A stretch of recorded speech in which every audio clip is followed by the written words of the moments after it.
Hello, this is Kim, and this is an unboxing video. And what we're unboxing today is the Eldritch Overload Tarot. It is a fantasy cyberpunk themed tarot deck, and I'm super excited. I backed this on Kickstarter a while ago. I forgot if it was last year or a few months ago, but either way, I'm pretty sure it was last year, and I'm really excited to have received it today. I don't have a cyberpunk themed tarot deck in my collection. I have the steampunk tarot, which is kind of like a sister genre, I guess, or rather, steampunk might be the overarching parent genre, and cyberpunk might be like a subgenre, but I've always enjoyed the genre of cyberpunk. I think I enjoy the music more. And of course, I also just enjoy the genre itself. I love the tropes. I love the stories told from the world of cyberpunk. But speaking of cyberpunk, have you guys played Stray? This recent-ish cyberpunk game featuring a ginger kitty traversing through a post-apocalyptic dystopian cyberpunk city. It is it took me a while to get to that game because I was like, oh my god, it's such a cute concept, even though the game technically isn't cute, but the cat is cute. But I was really scared that, you know, like if the cat actually gets hurt in the game, if I die in the game, I won't be able to bear it, so I actually stay away from that game for a while. But then finally couldn't take it anymore, and I decided to play it, and it wasn't that bad. So if you're thinking of playing, you know, getting a cyberpunk themed game featuring a adorable ginger kitty, I recommend that game, Stray, which is somewhat totally unrelated. Back to the tarot card. I just got the plastic wrap off. It's gorgeous. Like, it truly is gorgeous. Look at this.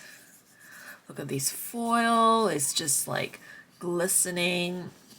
Looks like there's some tech magic happening here. Eldritch Overload is a tarot deck set in a cybernetic future filled with dark spells, mythical monsters, and street-smart warriors.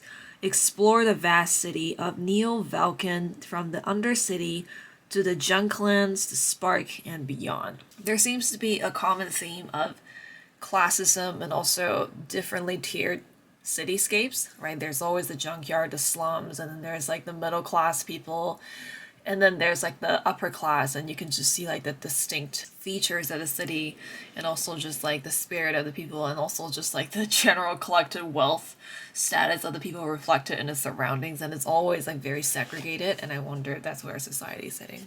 This is, wow, this is the inside. Sorry for that exclamation, but this is the back of the box, or the inside of the box. It's like this glimpse into the world of cyberpunk, almost like a novel cover, right? Or like, so this is the inside.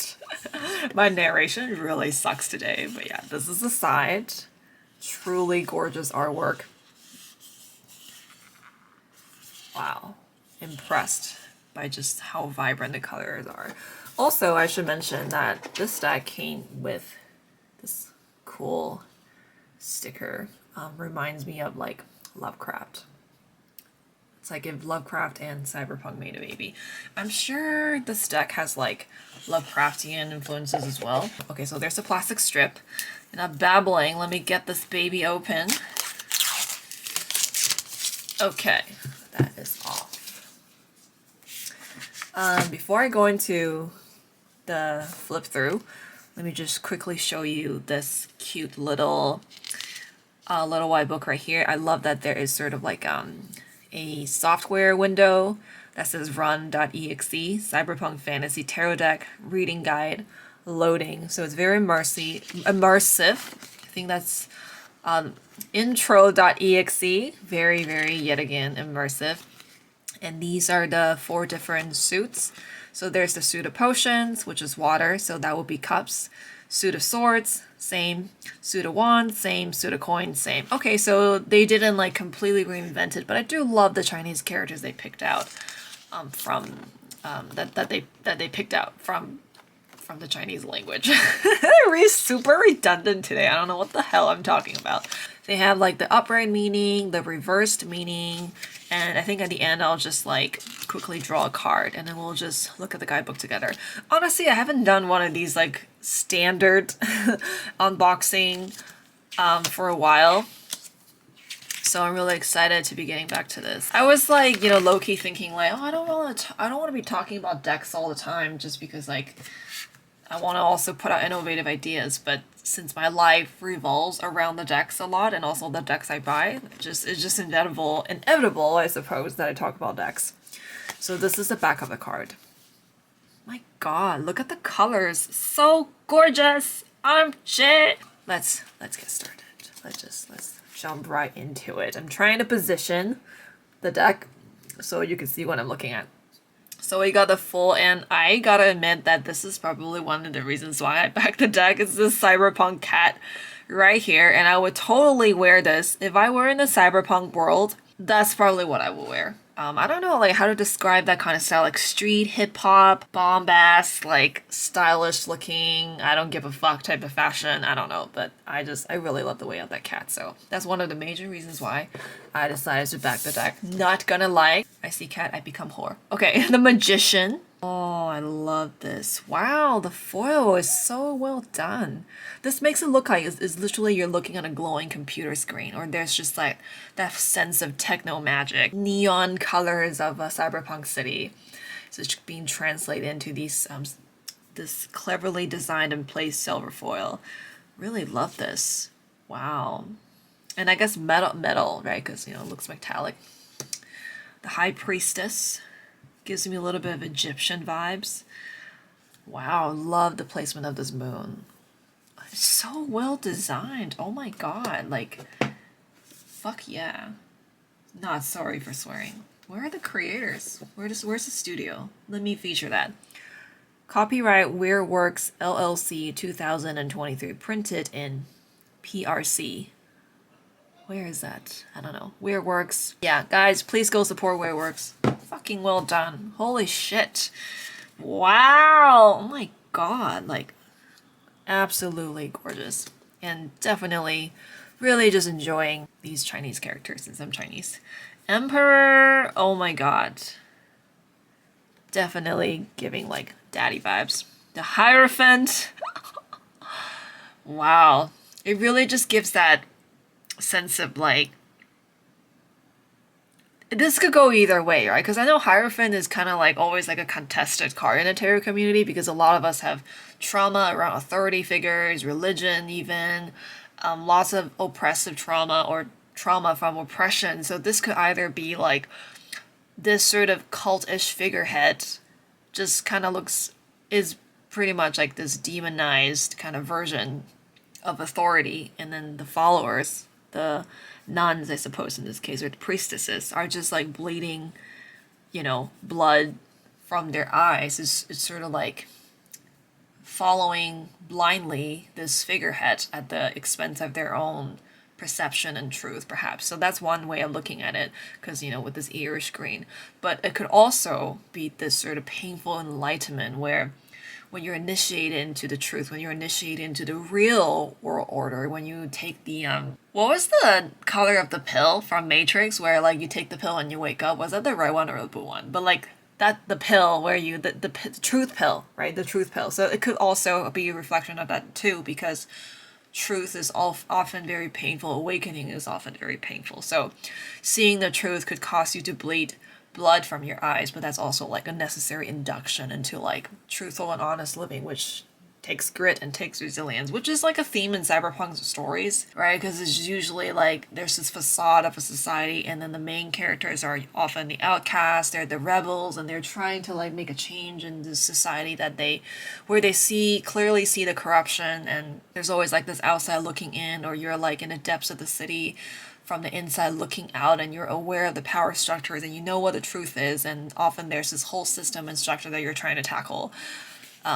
So there's that vibe. So I think the Hierophant is a pretty prominent card in this deck. I mean, I haven't seen the rest of the deck, but just in terms of genre, that's what it feels like. We got the Lovers. They're connecting through a virtual screen. So that could be a metaphor for divinity, but that could also be a metaphor for corruption. I love the duality of this deck and the metaphors that are in play for this. The Chariot. This is also one of the cards that got me to pledge, because in this lifetime, if I weren't clumsy and HSP and anxious AF, I would be on the bike with a sword on my back. That's my alter ego, or one of my alter egos in my daydreams, and I imagine myself to be some kind of warrior or like a traveling wanderer with like immense power of magic. I would be on a bike. In my mind, my chosen vehicle, my magical chosen vehicle, will be a witch bike. It's like a bike but with like witchy powers and upgrades and crap. So that's I freaking love this car. Strength. Oh my god, look at that white tiger. It looks like she's either manipulating this tiger and putting this tiger to sleep, or just like the lullaby of her power. Or that tiger, that white tiger, is actually just like fake. And I guess power is where you perceive it to. Where you see power resides is where power resides, right? Very, very prominent. Love this deck already. Hermit, hacker, kind of this onlooker, overlooker of the world. Wheel of Fortune. I can just imagine the stories of this world already. Like, it's just so familiar. Like, because I think this is a genre I regularly consume. I don't know if you know Altered Carbon. That's one of my favorite cyberpunk and also biopunk Netflix shows. It's just such an amazing story. Justice. That's very interesting. Okay, the Hangman. Isn't that doesn't that look like Daft Punk? Wait, don't they have like two X's on their helmet too? We have Death. I love how mechanical Death looks in this. And it's the police. It's almost like justice is controlled by the algorithm, and you just kind of have to face it, and there's just no other way. Temperance. Love the character design there. Love the foil. Oh my god. The devil. Oh, this gorgeous deck. Tower. The all-seeing eye, of course. And then we have the star. Okay, who are these talented motherfuckers coming up with such a freaking fantastic, gorgeous deck? Like, revolutionary. Oh my god. Oh my god. Sorry. Just making like weird noises of admiration. This reminds me of Chinese mythology. The style and this creature, or just Asian folklore, Asian mythology. Keeps human pure, judgment. So I guess there's like mixed race people or mixed species people in this particular world. And then we have the world. Interesting. What is the story? Like, is there a novel? Is there a graphic novel or something? Like, I would love to read it. 2 of Wands. 3 of Wands. Kind of like a little utopia outside of the corrupt city. I don't know if it's corrupt, but I assume it's corrupt because of the genre tropes. 4 of Wands. 5 of Wands. Wow. Oh, that was the that was the card. That was the picture on the back of the deck. 6 of Wands. 7. This reminds me of the goblins in Legend of Zelda.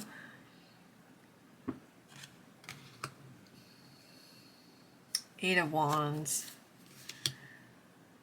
9. 10. This is me when I have to answer like 20-something business emails. Which is a rare day. I usually don't get that many because I kind of, manage my email load and everything, and I'm not getting that much at the moment just because I'm not launching anything. But usually, like, if I'm launching something on Kickstarter, I'm doing a pre-order event, oh my god, the amount of emails I get, insane. So much correspondence to do. So that's literally me. Look at the coffee. That says work. Yeah, I definitely see myself in that card. Page of Wands, 9 of Wands. Wow. So gorgeous. Queen of Wands. This cat has a little like armor plate on his shoulders too. Oh, just gorgeous. Just like off the charts, otherworldly, fantastical, like One of the best tarot decks I've ever seen. No cap. I'm a Gen Z now. I've been picking up some Gen Z like colloquialism and it's like kind of fun. Two of Potions. I love the color palette here and the cats. Three of Potions. Four of Potions. Five of Potions. That's a ganbei, which means cheers. You know, like the thing that you say when you, I don't know. Wait, how do you say that in English? Just cheers. Salute a drink.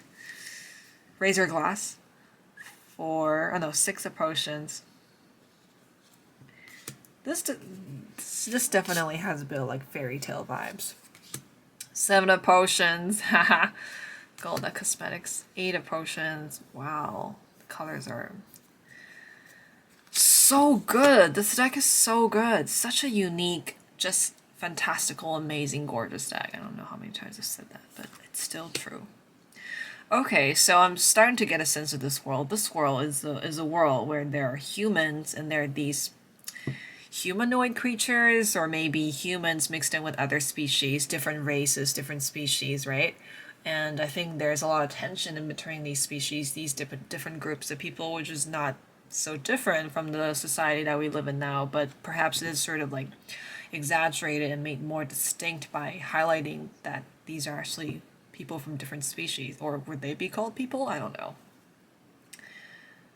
Yeah, so I guess this is sort of like the ideal image, right? This harmonious society where people blend in and they coexist. But the fact that it's on a poster and then the reality is just like, yeah, I see the potential of doing like really deep intuitive readings from this, because you can either identify with this little creature or goblin person here. It's like you're kept out. It's almost like this Five of Pentacles vibe, right? Like you're kept out from this perfect picture, or you're actually here. So there's like a lot of different dynamics you can play into this deck or read into it. Page of Potions. So I guess they're animal humanoids as well. Love that dagger. Love the spike. I love all the knights are on bikes. Fuck yeah. Queen of Potions. All the queens are super gorgeous too. She almost looks a little ghostly. Like she almost looks a little like a spirit. She could be AI or computer generated or a hologram. Who knows? We don't know the potential of this world. King of Potions. Okay. That is definitely a more feminine figure.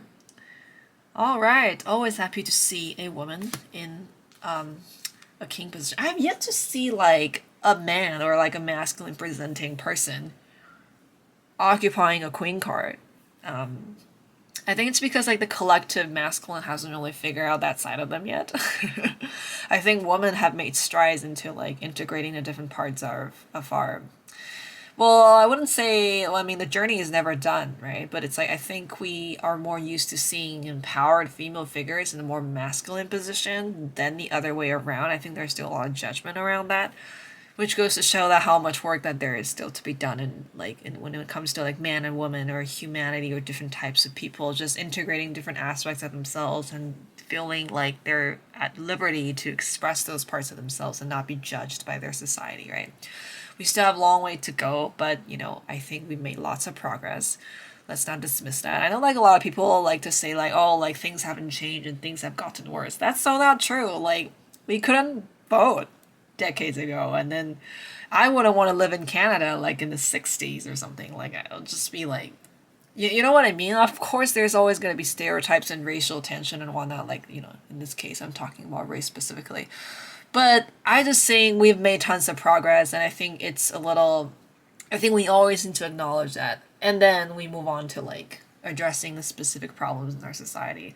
I don't like it when people are like, oh my god, like, no, the world has gotten worse. I'm just like, no, it hasn't. It has gotten worse, or it has like new problems because of the generation, because of the specific era that we live in. But to say that it's worse, it's like, how do we compare? Like, what's the metric that you're using to compare? You know, anyway, in short, I don't think the world is worse off. It's like, would you want to live as a woman, as a person of color, like in a foreign country that's not your own, like decades or centuries ago? I don't think so. I don't think so.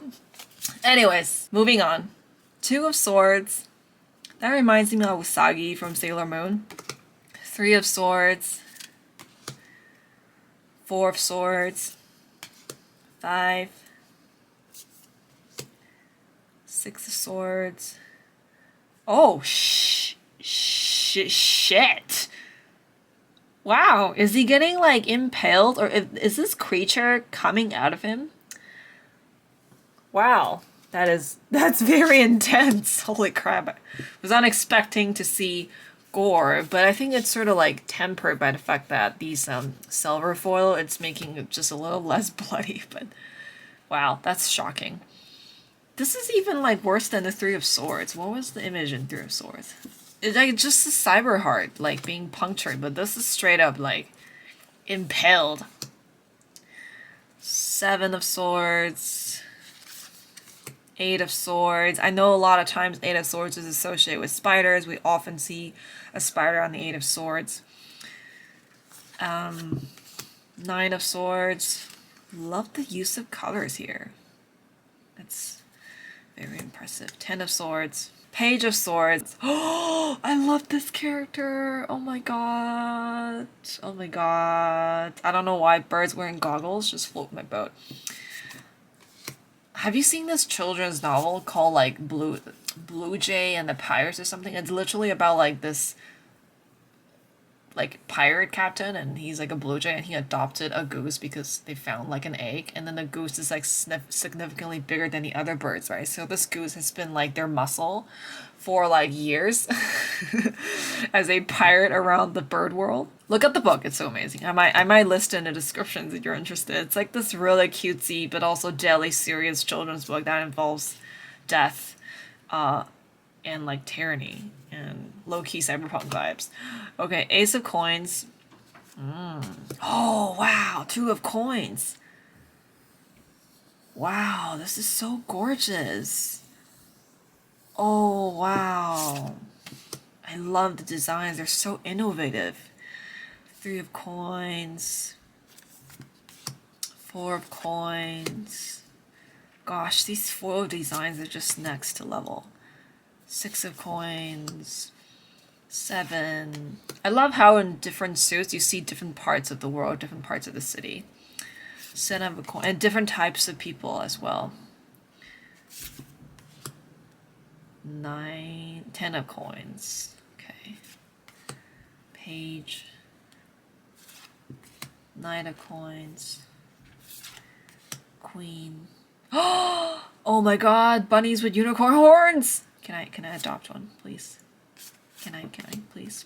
King of Coins. Wow, holy shit.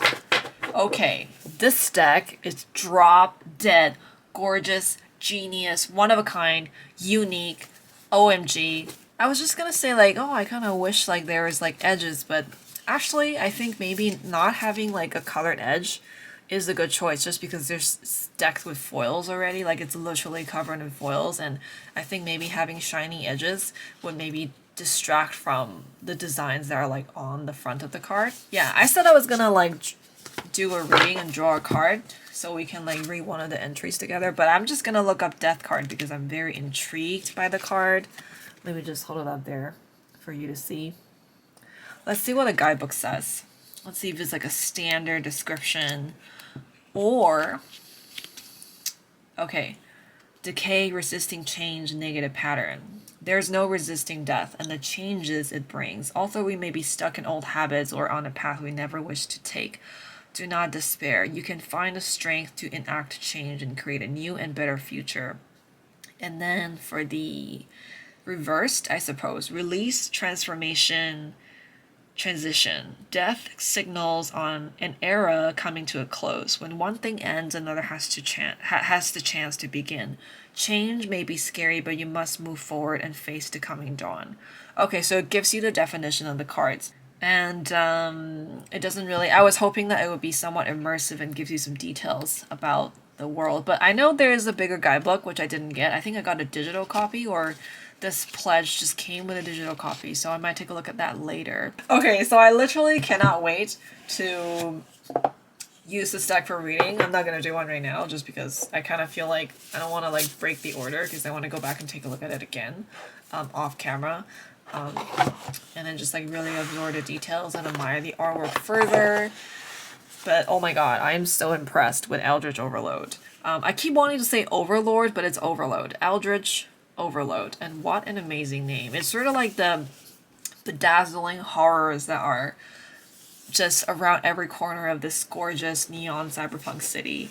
And just like beneath the vibrant colors, there's like all these societal issues that we've seen just throughout the deck, and all these themes that reflect our society, just sort of exacerbated and exaggerated in a mythical, fantastical, sort of otherworldly universe like this. And I recognize a lot of the themes already, you know, the themes of rebellion, interspecies, different groups of people, technology, groups of power, corruption, transcendence, change, trauma, mythical powers, friendship, bond, people coming together as well. So it's like the worst of our world and also the best of our world is kind of reflected in this deck, and also just in stories of cyberpunk and biopunk often, it would seem.